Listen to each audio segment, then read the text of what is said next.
Karibu sana mtazamaji wa DSM Online, mimi naitwa Dina Nasoro na leo niko na mwanasheria Heri Mwinuka. Tuko naye hapa, tunataji kuzungumza vitu vingi kidogo kuhusiana na swala zima la kijamii, hususan swala la ndoa, mahusiano, mwanamke, mwanaume. Kuna vitu vingi sana ambavyo vimekuwa vikiendelea kwenye swala zima la ndoa.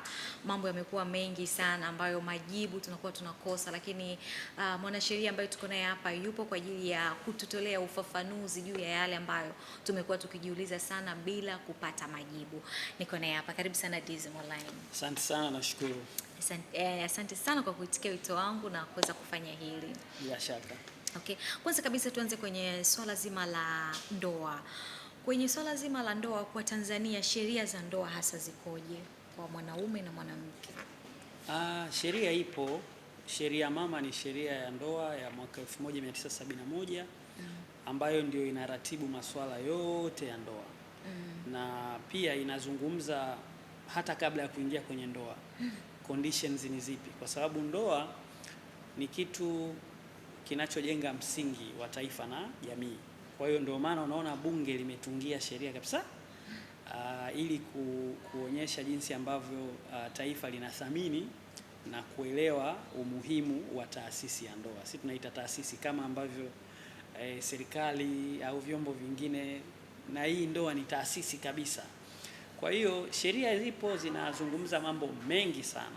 Kwa hiyo nikisema nieleze mambo yote, of course kwa ufupi, namna watu wanavyopaswa kuingia kwenye taasisi ya ndoa, masharti na vigezo, masuala ya mahari yanazungumziwaje kwenye hiyo sheria, namna za ufungishwaji ndoa, aina za ndoa, lakini pia inazungumzia masuala ya talaka, watu wakitaka kuachana, kutengana pia tunasema separation.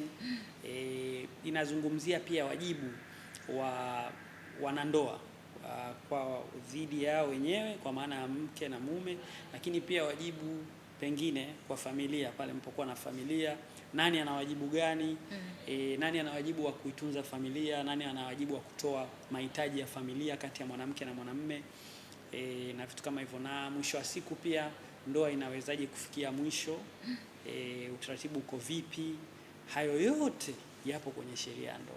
Okay. Yeah. Kwa unavyoona kwa upande wa Tanzania, unaona wanandoa wengi wanazijua sheria za ndoa? Hawazijui. I can surely tell you asilimia zaidi pengine ya 90, if not 95. Hawajui, kwa sababu hata tukienda kwenye mafundisho watu wengi wanafungia ndoa zao kwa wale, kwa sababu sehemu kubwa ni Wakristo na Waislamu. Wapo pia, zipo ndoa ambazo watu wanafunga kiserikali, lakini si nyingi ukilinganisha zile zinazofungwa kwa imani za kidini kwa Wakristo na Waislamu. Yeah, kwa hiyo kuna namna ambavyo ndoa nyingi zinafungwa na Wakristo na Waislamu kutokana na sehemu kubwa ya Watanzania wako kwenye hasa mijini. Of course kwa vijijini watu wanafunga ndoa kwa mujibu wa taratibu za kimila, kwa sababu huko zaidi bado mila zipo ukilinganisha na mijini, lakini pia kwa sababu ya utandawazi kunafunguka mawasiliano haya, tehama, internet na nini, pia na kule nako watu wanaanza kupata mwamko wa kufunga kwenye muktadha wa kidini. Kwa hiyo kwa Wakristo na kwa Waislamu wanapoamua kufunga ndoa kwenye muktadha wa dini zao zipo pia taratibu nyingine huko. Wakristo wana masharti au vitu ambavyo wanapaswa kufuatia, lakini kwenye elimu hii ya sheria sina uhakika, narudia, sina uhakika kama wale wanaofungisha wenye leseni za kufungisha, kwa maana labda ni wachungaji au mashehe sina uhakika kama wao wenyewe wanakuwa wanaijua sheria ya ndoa kinagaubaga, kwa sababu wakati mwingine unakuta kwa mtu ambaye amefungishwa labda kwa dini ya Kikristo, yule anachokifanya yule mwenye leseni ambaye amepewa na RITA kama ni mchungaji au padre, atakuwa na hicho kibali, lakini sidhani kama huwa eti anaijua sheria ya ndoa nzima.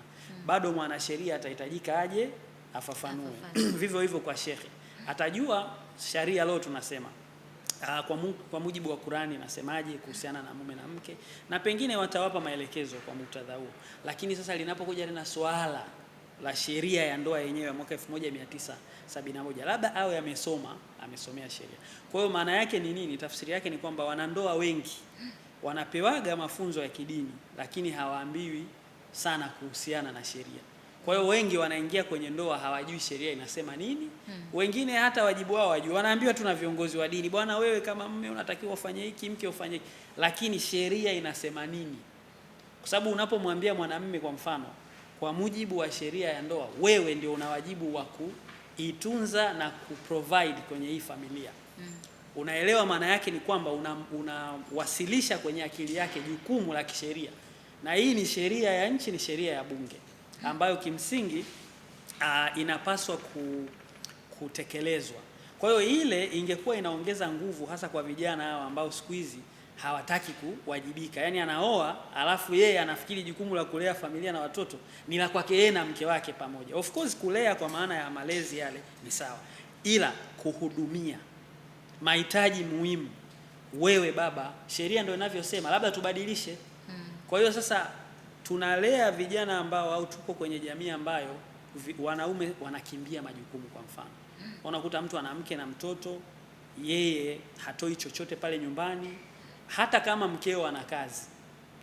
Ikiwa huu mzima wa afya na una nguvu za kwenda kutafuta, wewe ndio unatakiwa ukatafute uhudumie familia.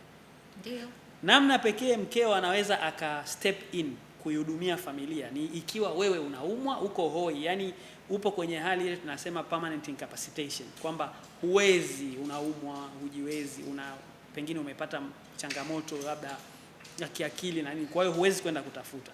Pale sasa jukumu ndo linahamia kwa mke kukutunza wewe na familia. Lakini kinyume cha hapo ni wewe mwanamume ndio una jukumu hilo. Na in fact hii imetolewa kwenye utamaduni wetu. Kwa hiyo sheria sio kwamba huwa inakuja kutoka hewani. Huwa inaangalia jamii imekuwa kwenye tamaduni zipi na mila zipi.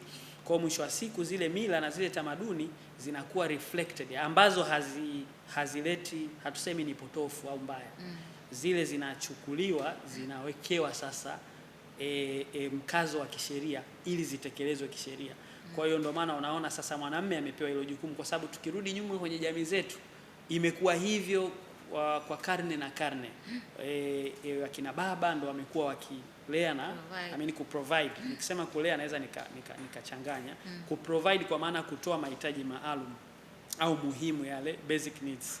Kulea of course wote mnashirikiana. Na mama sehemu kubwa ndo anahusika kulea watoto, baba akiwa ameenda kutafuta. Ila kuprovide, kutoa mahitaji ya msingi ni jukumu la mwanamume kwa mujibu wa sheria ya ndoa. Okay. Kuna sijaingia kwenye ndoa bado, lakini nakuwa naona marafiki ndio wanaongea, nakuta kwenye kuoana inakuwa tu vizuri, lakini inapofika swala la kuachana, zile sehemu ambazo wanabidi waende wakachukue talaka na nini, imekuwa wanarudishwa sana. Yaani nendeni mkasovu. Hii inakuwa wakati mimi nishasema sihitaji tena hii ndoa. Kwa nini inakuwa hivyo? Okay. Kwa sababu kwanza watu wanapaswa waelewe. Ndoa kwa mujibu wa tafsiri ya ndoa, kwa mujibu wa sheria ya ndoa ya mwaka 1971, ndoa ni nini? Ndoa ni muunganiko baina ya mwanamke na mwanamume wenye kusudio la kudumu katika hali ya maisha yao. Kwa maana yake ukiangalia hiyo definition ni kana kwamba ndoa itakuwepo as long as nyinyi mpo alive. Labda itokee mtu amefariki. Ndio hapo tunasema sasa kwenye mazingira haya ndoa haiwezi kuendelea. Kwa hiyo hilo ni kusudio la kisheria. Sheria haikutungwa eti watu wafunge ndoa, wanavyofunga pale kabisa wanaambiana kwamba tunaoana lakini hatuna kusudio la kuwa na muunganiko wa kudumu. Kwa nini mnaoana? Kwa hiyo kwa sababu ule muda mnaoana mkiwa na nia ya kuwa wamoja, kuwa pamoja. Na in fact kwenye sheria mke na mume wanahesabika kuwa ni kitu kimoja. Kwa hiyo ndio maana dhamira au intention ya sheria ni kuonyesha hawa watu wana kusudio. Lakini haina maana kwa sababu mna kusudio la kuishi pamoja milele basi ndio mtaishi milele. Kuna mambo pia sheria inasema yakitokea unaruhusiwa sasa kufanyaje? Kutoka nje ya ndoa au ndoa hiyo kuvunjika na talaka kutolewa. Sasa ile issue ya kwamba wanarudishwa sio kwamba wanarudishwa kwa maana haiwezekani wao, kwa sababu ili ndoa pia ivunjwe kuna sababu.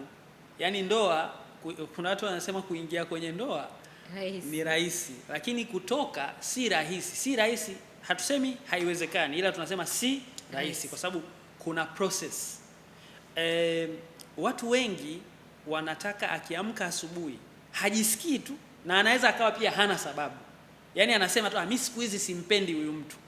Sababu, sina sababu ya msingi. Anahudumia familia, ndiyo anajitahidi kuhudumia familia. Sasa kwa nini? Yaani mtu anaamka tu. Sasa huyu mtu of course siku hizi kuna watu wengi wana ugonjwa wa afya ya akili. Hatujui tu kwa sababu hatupimani. Lakini huyu mtu anaweza kawa na ugonjwa wa afya ya akili, kwamba ameamka tu anakutana na hiyo hali ya kwamba hataki. Kwa hiyo sheria imeweka sababu. Sasa hizo sababu zisipotimia, usipozi raise, ukasema tu mimi najisikia tu kuachana na huyu mtu, of course hiyo kitu haiwezekani. Kwa hiyo ni lazima kuwe kuna sababu. Moja ya sababu, labda huyu mtu ametelekeza familia kwa muda mrefu, pengine kwa kipindi kisichopungua miaka 3. Yaani unajua kutelekeza maana hujali, hujui nini kinaendelea. Lakini vile vile ukatili, unafanya ile physical abuse, unampiga mwenzio na kumdhuru. Na ukatili pia mwingine ambao haujadiliwi, lakini kuna ukatili pia wa kiuchumi. Unaweza kukuta mtu kwa sababu yeye hana uwezo, mwanamume anaye provide anamharass sana mke wake, kwa sababu yule mwanamke labda yeye hawezi kutoa chochote. Kwa hiyo anatumia ile kama fimbo ya kumharass na kumdhalilisha utu wake. Hiyo pia ni ground, kwa sababu huo nao ni ukatili. Ukatili wa kisaikolojia huo unakwenda mpaka kwenye level hiyo. Lakini pia kuna ukatili mwingine, kwa mfano common ni wa kupiga. Ukatili mwingine pengine kumshurutisha mwenzio kufanya vitu ambavyo kijamii havifai, ila wewe kwa sababu ni mkeo au mume wako kwamba lazima ufanye hivyo. Hiyo pia ikiletwa mbele ya mizania ya kisheria na mahakama zetu, wataona kwamba hapa mmefika pabaya. Lakini pia kama mmeoana tu pale mwanzo, halafu mtu akakataa kumpa mwenzie haki ya faragha, kwa maana ya haki ya tendo, tunaita conjugal right kisheria. Hataki tu kwamba sijisikii au sitaki. Hiyo nayo ni ground, sababu watu wakioana lazima hiyo haki iweze kutekelezwa. Isipotekelezwa hiyo haki, manake yule ambaye hajapata anaruhusiwa kwenda mahakamani kuomba ndoa. In fact ndoa inakuwa haikukamilika kama hilo jambo halikufanyika. Pia hata kama hilo jambo lilifanyika mwanzo, baadaye likawa mtu akawa tu yani anakataliwa, yani hamna sababu zozote za msingi, pia hiyo inawezekana mtu kwenda kuomba sasa talaka iweze kutolewa. Kwa hiyo kuna grounds nyingi zikiwepo hizo nilizozitaja chache.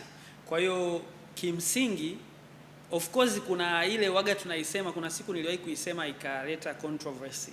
Lakini yani kuna issue ya ugoni au mtu kutoka kuchepuka. Sasa mimi